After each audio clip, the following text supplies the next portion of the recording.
Everyone, welcome to my YouTube channel. तो IPS clerk mains का result आ चुका है और स्कोर कार्ड शो हो रहा है।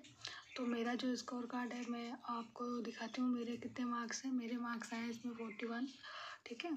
और मैं जैसे मतलब अभी मैंने फ़र्स्ट टाइम दिया था, इसको उतना आइडिया नहीं था और मैंने प्रिपेयर बिल्कुल नहीं किया था मेंस का, क्योंकि मुझे आइडिया नहीं था कि मेरा प्री क्वालिफाई हो जाएगा, क्योंकि थोड़ी सी मुझसे मिस्टेक हो गई थी प्री में। बट क्वालिफाई हो गया तो मैंने ज़्यादा कुछ पढ़ाई नहीं की, कर पाए थे, 10-15 दिन के बीच में पढ़े थे, तो इतने मार्क्स आए हैं।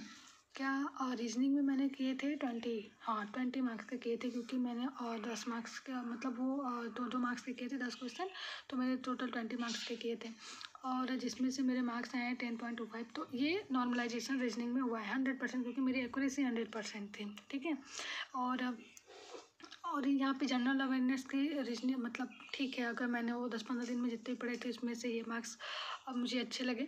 और इंग्लिश टफ आई थी, अगर मैंने इसमें टोटल 22 क्वेश्चन अटैम्प्ट किए थे, जिसमें से मेरे 11.5 नंबर बने हैं। ये मतलब मुझे ऐसा लग रहा है कि गलत हुए होंगे, मतलब एक्यूरेसी में भी ख़राब हुई है, क्योंकि बहुत ही टफ इंग्लिश आई थी सेकेंड शिफ्ट की।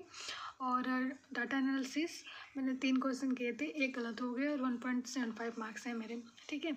और मतलब मैथ मैं लिटरली बताऊँ, जितना सब लोग ये ऐसे बोलते हैं कि मैथ बहुत टफ आती है, मैथ उतनी भी टफ नहीं थी, ठीक है। जो हम लोग इतना सोच लेते हैं कि टफ नहीं थी।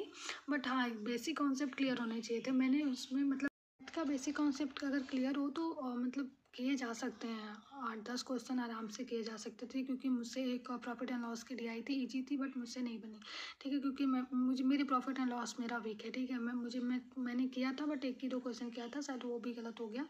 और किया जा सकता था। और कुछ नंबर सीरीज़ के क्वेश्चन थे जो मतलब मैंने प्रैक्टिस नहीं की थी, अगर प्रैक्टिस करने पर आधा बना था, अगर 50%। और मैंने इंग्लिश लैंग्वेज में जो लेटर और ऐसे में मैंने टोटल मतलब एक लेटर कंप्लीट किया था, कम्प्लीटली कंप्लीट।